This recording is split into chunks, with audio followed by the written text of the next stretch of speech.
Saktiandi. Question 10, please.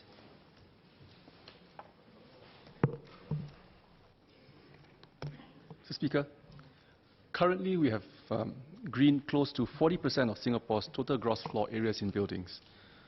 We are still aiming to reach the target of 80% by 2030. So all new projects and major retrofitting works are already required by law to meet environmental sustainability standards that are equivalent to the minimum green mark certification level. So to encourage owners of existing buildings to green their buildings, BCA also provides financing arrangements where building owners can obtain financing from participating financial institutions and pay off the loan through the energy savings that they reap. We will continue to monitor the progress and explore additional measures as needed. With regards to the member's question on renewable energy in buildings, the most promising option is the solar photovoltaic PV or PV systems on the rooftop. There is already good take-up of such PVs today because the costs have come down. The BCA Green Mark scheme also encourages this by recognizing projects that have solar panels on the roofs or have conducted a solar feasibility study. However, there are physical constraints for some buildings that limit the adoption of solar energy. We will continue to explore how to increase the use of solar and other renewable options in our buildings. Mr. Saktiandi. Mr. Speaker, I'd like to thank the MAS for the answer that he has given. I have 3 SQs. One is in relation to question C, which I had asked whether there are plans to make the BCA Green Mark scheme compulsory. Second question is in regards to energy efficiency.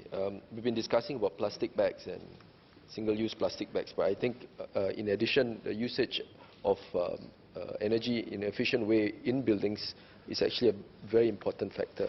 Does the MND have plans to ensure that companies and buildings use more efficient, for example, air conditioners, and efficient usage of them in terms of setting temperature levels? That's my second SQ. Third SQ is in regards to MNDs. Can MND share how they incorporate on an ongoing basis progressively over the years to incorporate increasingly advanced sustainability elements and requirements in its assessment criteria? Because the target is 2030. We have still about 11 years or 12 more years, including 2019. There are new sustainability measures probably that may emerge over time. Can you share on that? Thanks. I'll start with the third one because just want to assure member that certainly we continuously look at how we put up the criteria for the Green Mark status. So the Green Mark awards or certificate criteria does not just only cover energy per se. So energy efficiency is just one aspect, right? It's not just the aircons or chillers. It also includes ventilation, lightings, escalators, lifts, and how we do system monitoring over these systems.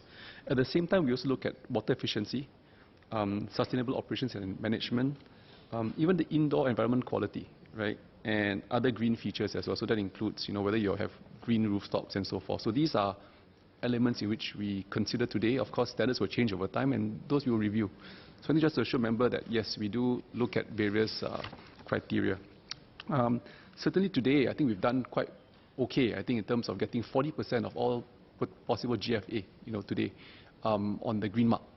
Right now, target is 80%, and certainly there's work to be done.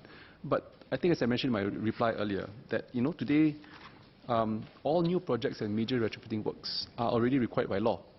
So that's one way, in terms of industry push for all new buildings and when buildings undergo retrofit. So you find, for example, like Bugis Towers, or Bugis Junction Towers and Bugis Junction, for example, and the 85-year-old, the old police building, right? They are both old buildings that have been retrofitted and today achieve not just the Green Mark status, but the Green Mark Platinum status as well. So it is possible for really old buildings to, and retrofit themselves, and we are seeing some movement there. Largely also because some of the technologies are more established, and you also find the industry a lot more able to cater and to provide for more green technologies or green sustainability elements to be put into our buildings. So I hope that answers the question. Or the air condition as well, you want to ask? Okay.